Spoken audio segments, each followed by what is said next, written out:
Voilà, alors suite à ce scandale et à ceux qui l'avaient précédé, la Ligue des droits de l'homme a décidé de réagir et vous a demandé, Muriel et Guy, d'être ici leur outil médiatique. Oui. Nous allons lire un texte dont nous ne sommes pas les auteurs, mais que nous pourrions signer des deux mains. Pour une autre politique de l'immigration, appel à l'insurrection des consciences. Des hommes, des femmes, des enfants sont aujourd'hui pourchassés, traqués, empêchés de vivre.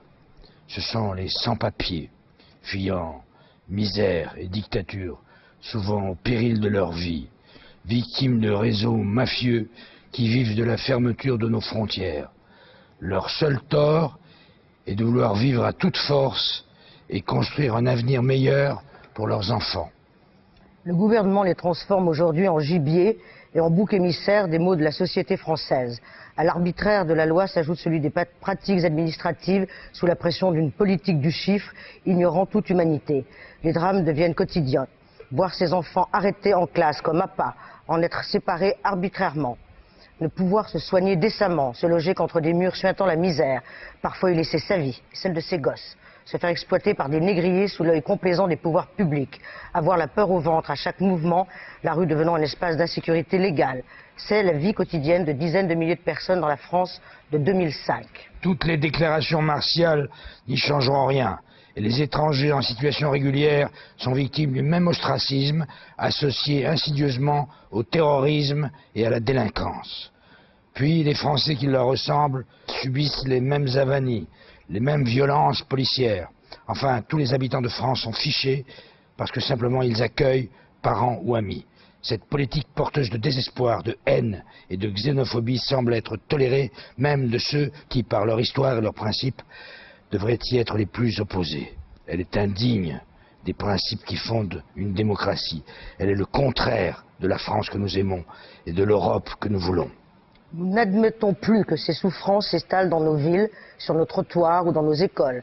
Nous ne supportons plus que des enfants soient embastillés, séparés de leurs parents, expulsés de l'école. Nous sommes révulsés de voir que des familles ont brûlé parce que leur logement était dangereux et qu'on ne voulait pas les reloger. Il est intolérable que celles et ceux qui portent assistance aux plus faibles soient à leur tour menacés. Ce sont nos libertés à tous qui, de proche en proche, sont aujourd'hui en danger. Nous trahirions nos principes et nos consciences si nous restions silencieux. Nous savons que tout n'est pas simple et que nul ne détient de solution magique. Mais nous avons vu l'Espagne, l'Italie, la Grèce, le Portugal procéder à des régularisations massives sans être en but à cette invasion dont tant de politiciens attisent le fantasme. Et la politique qui conduit notre pays dans une logique qui est aussi celle, aussi irréaliste qu'insupportable, d'un État forteresse, à un tel mépris des droits élémentaires de centaines de milliers d'hommes, de femmes et d'enfants n'est pas acceptable. Nous refusons d'en être complices.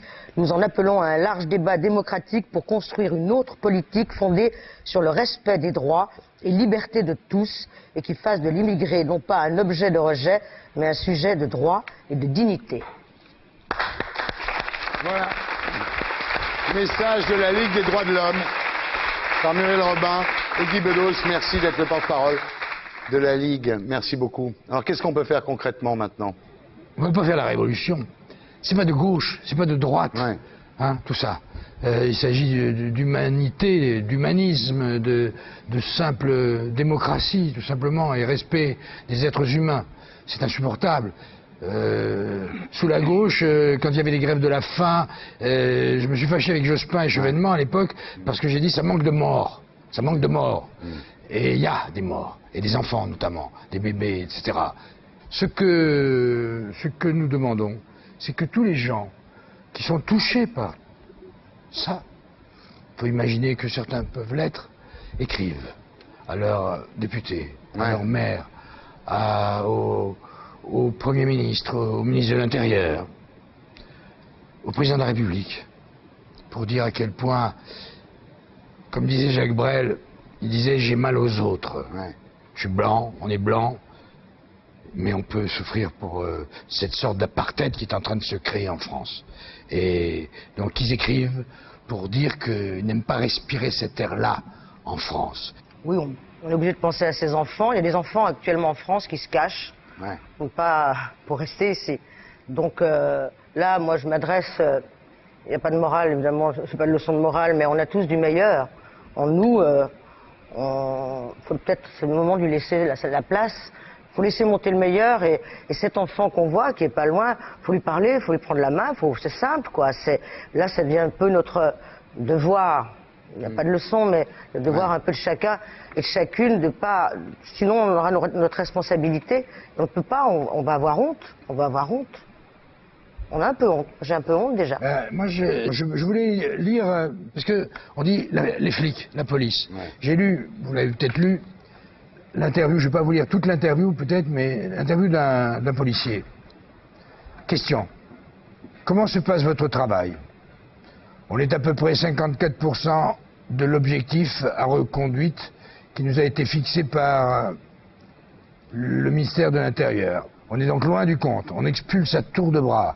On fait des fonds de tiroir. On va chercher tout ce qui peut traîner comme étranger en situation irrégulière. On fait beaucoup de familles. Une famille, ça peut faire 6 personnes. Souvent, ce sont des gens qui sont là depuis plusieurs années. Même les collègues les plus durs chez nous ne comprennent pas. Un exemple. Dernièrement, j'ai pris en charge une famille africaine. Une femme était en France depuis 4 ans. Elle faisait des études. Son compagnon avait fait plusieurs demandes d'asile territorial. Entre-temps, ils ont eu un enfant.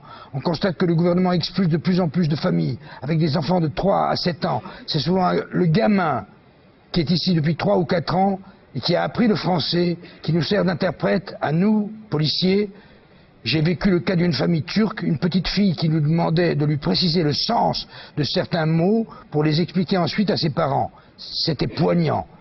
Vous prenez ces gamins et ces parents qui viennent de là où il n'y a rien, ils sont prêts à tout pour s'intégrer. Ce qui est impressionnant, c'est leur volonté de s'intégrer dans la société française. Ce sont des gens cultivés, ils ont appris à parler le français très vite. Je suis un peu surpris quand j'entends Nicolas Sarkozy dire qu'il veut intégrer les gens. Il y a des personnes déjà très intégrées. Elles inculquent à leurs enfants ce qu'il faut faire pour bien travailler à l'école, pour s'insérer le mieux possible dans la société française. Quand ces enfants rentrent dans le pays de leurs parents, ça ne doit pas être facile.